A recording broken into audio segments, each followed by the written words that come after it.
Дүниетану тақырыбы адам өмірінде табиғат жағдайының алатын орны. Балалар, алдарыңда Қазақстанның физикалық картасы берілген. Одан таулар мен жазықтарды, өзендер мен көлдерді көресіңдер. Олар қалай аталады және картада қандай түспен берілетінін білетін боламыз. Таулар картада қоңыр түске боялғанын байқаймыз. Тау бұл жер бетінің айналасынан едәуір биік тұсы. Таудың табиғаты сұлу, жанға жайлы келеді. Сондықтан онда демалыс орындары салынады. Далаға егін егеді, жайылым жерлерге мал жаяды. Өзен көлдерден балық аулайды. Өсімдік өсіру үшін ылғал мен құнарлы топырақ керек. Мұндай табиғат жағдайды Қазақстанның солтүстігінде, оңтүстігі мен оңтүстік шығысында бар. Бұл аймақта адамдар ертеден егін шаруашылығымен айналысқан. Таулар жер бетінің көтеріңкі биік аймақтары. Олар әдетте топтасып, тізбектеліп орналасады. Жер бетінде кездесетін таулардың ішіндегі ең биігі Тибет пен Непалдың шекарасындағы Гималай тауларында орналасқан. Оның биіктігі 8848 метрді құрайды. Қазақстанның физикалық картаға қарап, біз сол картаның ішінен бірнеше тауларды көре аламыз. Ұлытау, Шыңғыстау, Қаратау, Көкшетау, Іле Алатауын көре аласыңдар.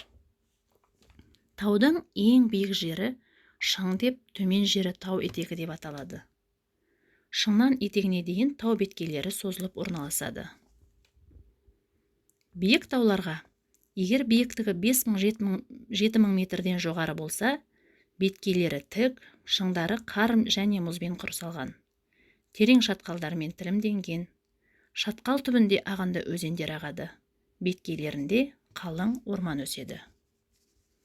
Картада биік таулардың басы ақ көк тақтары бар қоңыр, ал аласа таулар ашық қоңырқай түске боялған. Жазық бұл жер бетінің біркелкі тегіс болып келетін тұсы.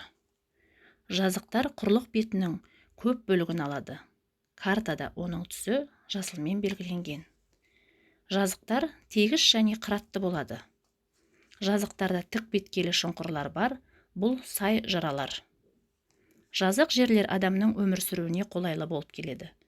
Өйткені таулы жерлерде ауыл шаруашылығымен айналысу, жол және ғимарат құрылысын салу өте қиын. Қазақстанның сусыз аймақтарында тұратын адамдар жыл бойы малының жайылымын екінші жерге ауыстырып отырады.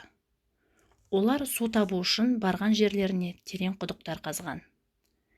Осылайша ата-бабаларымыз көшпелі мал шаруашылығымен айналысқан.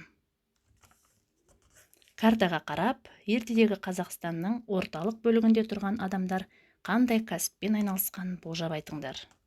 Неліктен олай ойлайсыңдар? Біздің аймағымызда жер бедерінің қандай түрлері кездеседі? Сен тұратын жерде қандай өзендер мен көлдер бар? Оның шаруашылыққа әсері қандай?